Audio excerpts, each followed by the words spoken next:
I saw fighters. I saw enemy fighters down there. Yes, I know.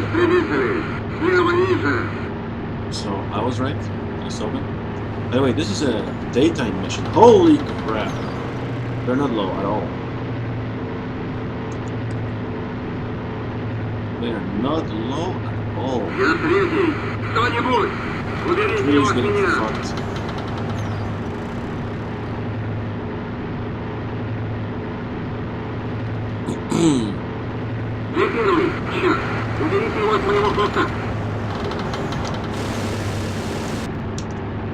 Okay. Let's see if we can survive this. I haven't flown in a while.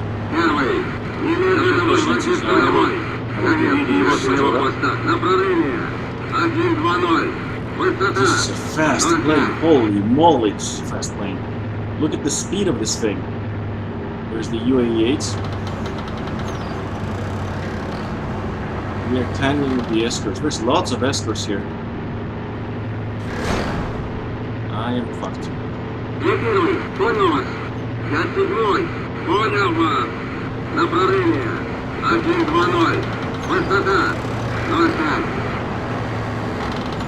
Look at the speed of this thing.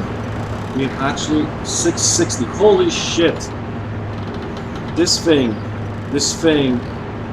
is awesome. MiG-3. Holy crap! Holy crap, people! This thing is just a high-speed racer. It's insane. The speed of this thing is insane. But of course, he's still on my ass. I didn't see him. I thought I outrun him. And apparently I did that. I'm leaking now. Fantastic. Well, actually, I am on my... Yep, here he is.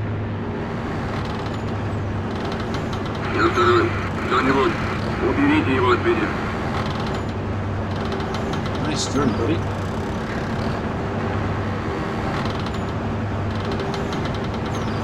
Yeah, he's on me. I need help. There's a second one.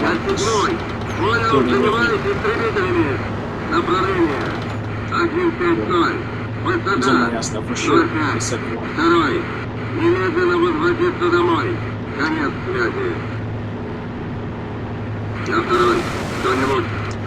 Yep. This plane is not made for low altitude combat, so this is terrifying. Yep, I am gonna die. Pretty sure. I have like 2 on me so far. Maybe more.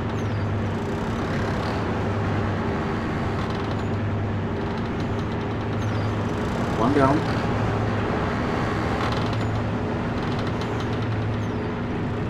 Let's see if we can meet. Oh. No, there, but they're higher.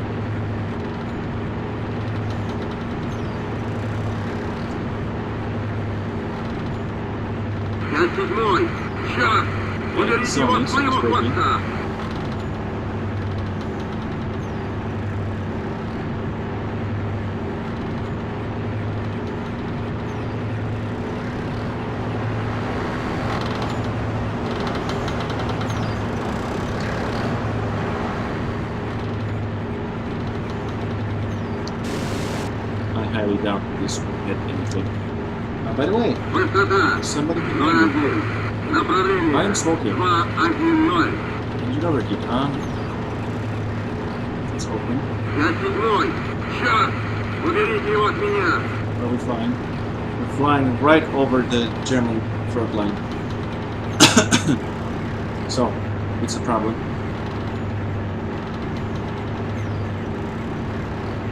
There's a guy right there. There are guys on top of me also.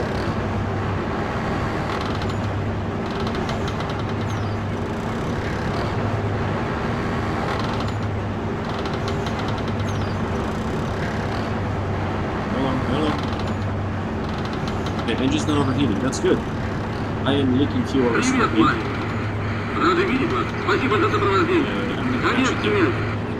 I'm I'm shaking because I'm hurt. Somebody got me badly. I am stressing out also. 5-7, кто-нибудь, уберите его от меня. Holy Christ, people. We need assistance. База на связи. Посылаем истребители к вам. We need assistance. Постарайтесь продержаться. Give us final support.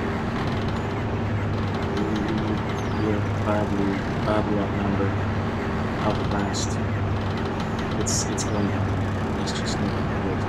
Okay, now we're going up and going to do special attacks. Doing zoom. Третий. Немедленно возвратиться домой. Конец Now связи. smoking. 5-7, As you can see, кто-нибудь, уберите его от меня. everybody Я around. 6. Понял, атакуем всех. Я 6. Понял, я уже рядом. 5-7. Понял, я Yeah, I прикрою. should jump in. Yeah, this is bad. They really got me.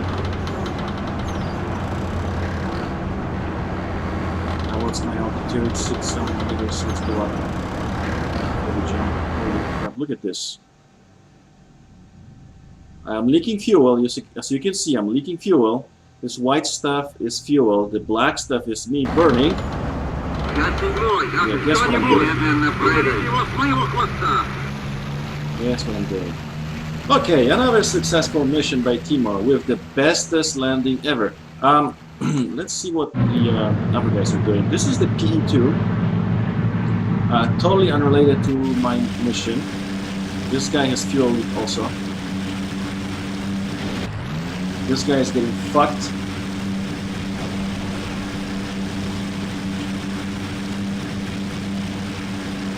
Yeah, we got our asses kicked. Let's see something. You can see we're on ground attack here. They're hitting our tanks and our motorized planes. So we were supposed to protect them, and we failed completely. These are the Junkers 88s. Do they still have bombs on them? Nope. They already left the cliff. They already did their bombing. And these are the Stukas. You can see that this mission is not modded, by the way. This is pure vanilla IL-2 dynamic campaign mission with this many aircraft in the air. With each squadron, each aircraft has its own mission. Okay, this guy. Oh, good shot! 1. Вам разрешена посадка. Следите за самолетами на полосе. Except who shot him? He's friendly? No, this guy. Look at this! Holy moly! Get fucked, fascist invader of motherland! Look at this. This is just... This game is awesome. I'm sorry if I'm babbling, but this game is awesome. Again, this is vanilla. Okay? This is vanilla, unmodded mission. Without DGS or anything like that. This is just vanilla. So if you want realistic World War II combat, you can go with... And by the way, somebody's strafing the ground there. See that? If you want realistic World War II combat, you can just buy IL-2, unmodded, not modded, just unmodded, and you can start flying with Track IR and, or if you choose to fly like I do, no IR but face tracker, just using the camera. So yeah, look at this perfect landing. Timo, learn how to do this.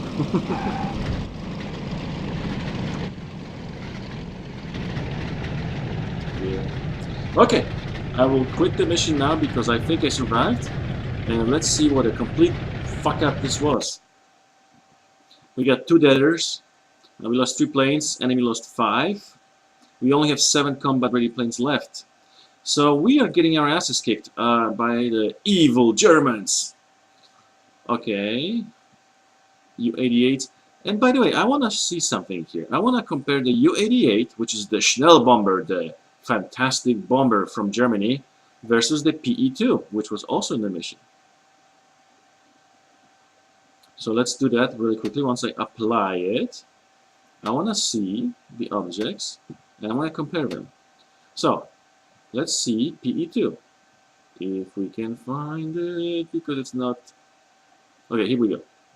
Let's go with the 1942 series, okay? Because U-88 was later. Remember, this PE-2 thing was done, this is 1940, okay? Excuse me. This is before the invasion of Barbarossa. So the Soviets already had these kind of planes, modern planes, in operation. Let's read about it. It was a dive bomber. So basically, compare this to the Stuka and see how backwards Germany was technology-wise in aircraft compared to this thing. Okay, compare this thing to the Stuka. 1100 HP, 540 kilometers per hour.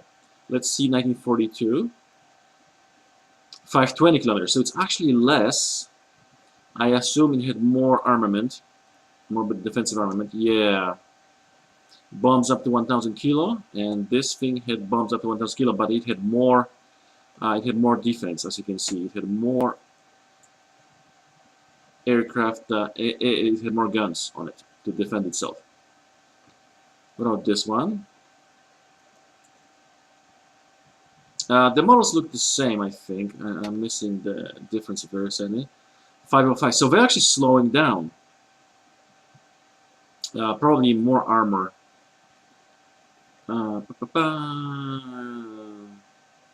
Yeah, improved armor protection. So basically, look at this thing. This was 540. So actually, the longer the war went on, the slower the fast bomber became, because the fast bomber concept was great when the bombers could actually fly at the same speed or even faster than the interceptors, than the fighters that were chasing them.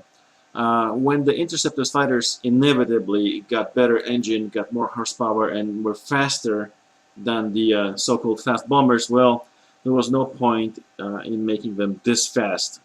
Just more armament, more armor, more bombs.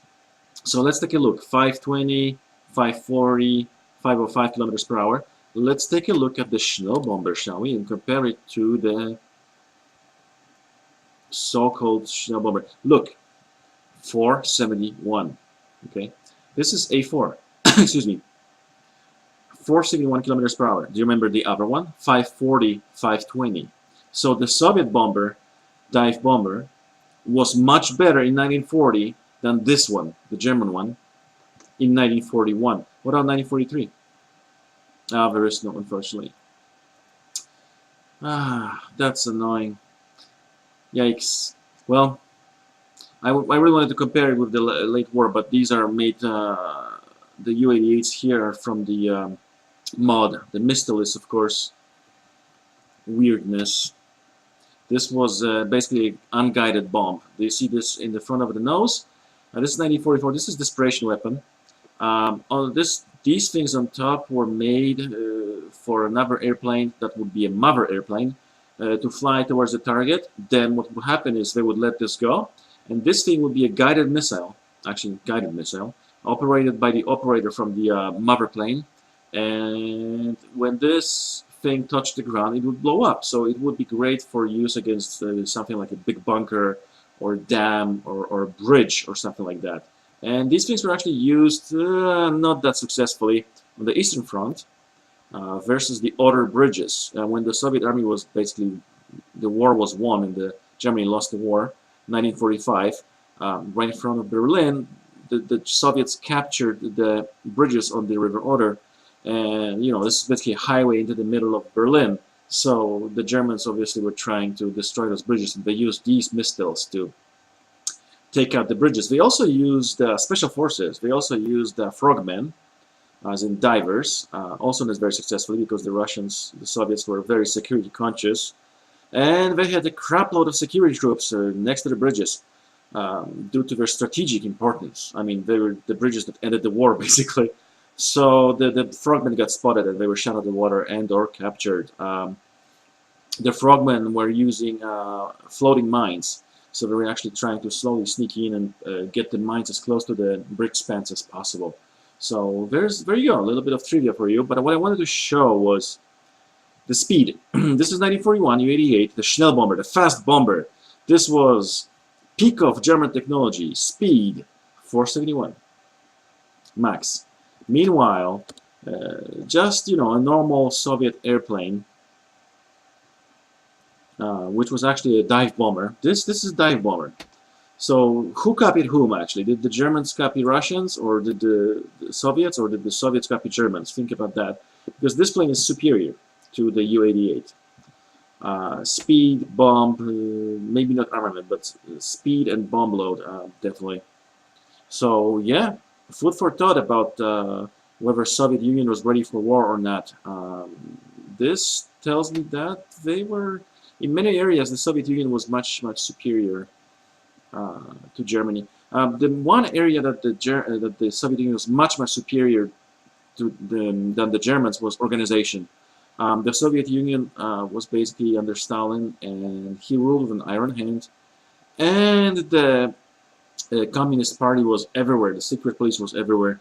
And the organization, I mean, there was, yes, there were, it was badly organized sometimes, but they, if you compare the manpower, well, you know, the normal historians today say, oh, look at this, the Soviet Union had such a huge amount of manpower, inexhaustible manpower. No, that's not true. They were just more ruthless and more ruthless and more organized and better at organizing the manpower.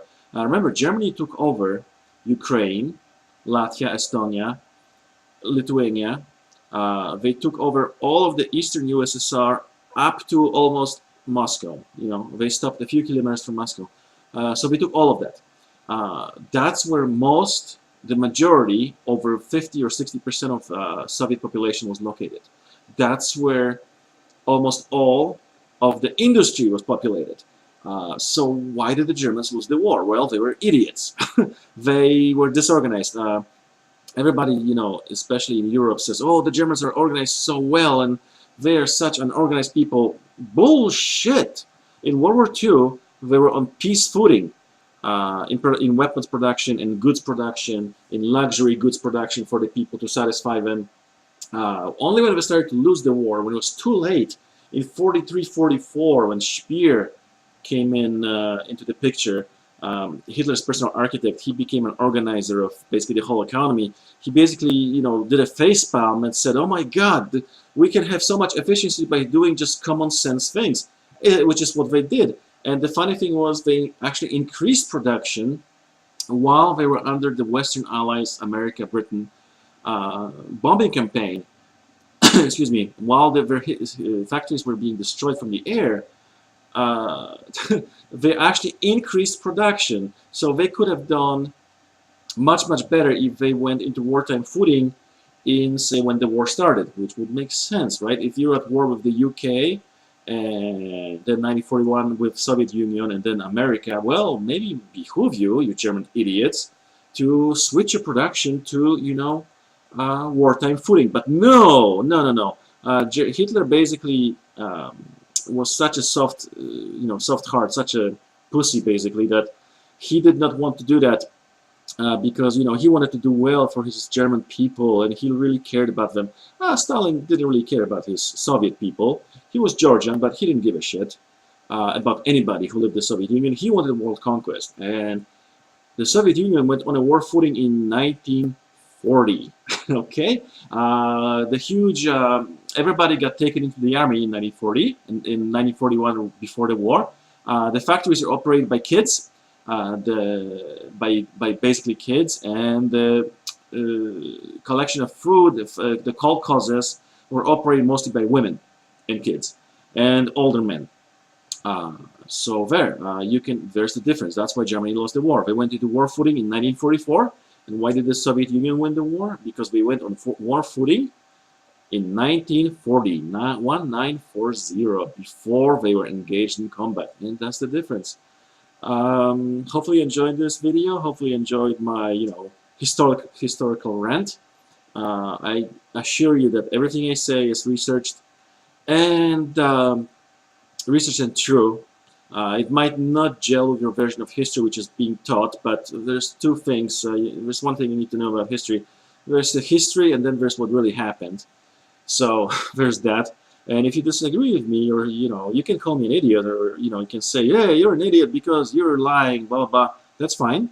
Give me a source. Wikipedia is not really allowable. Give me a source from Wikipedia and a direct quote saying that I'm wrong in I will say, hey, I was wrong. But you know, things like me saying that the Soviet Union went on a war footing in 1940, or that Khalkhin Gol was the most important battle of World War II. Well, those are just facts. That's just the way it is. Okay, I survived. We got our asses kicked in front of Moscow. Let's hope that the Moscow does not fall. I will see you in the next video.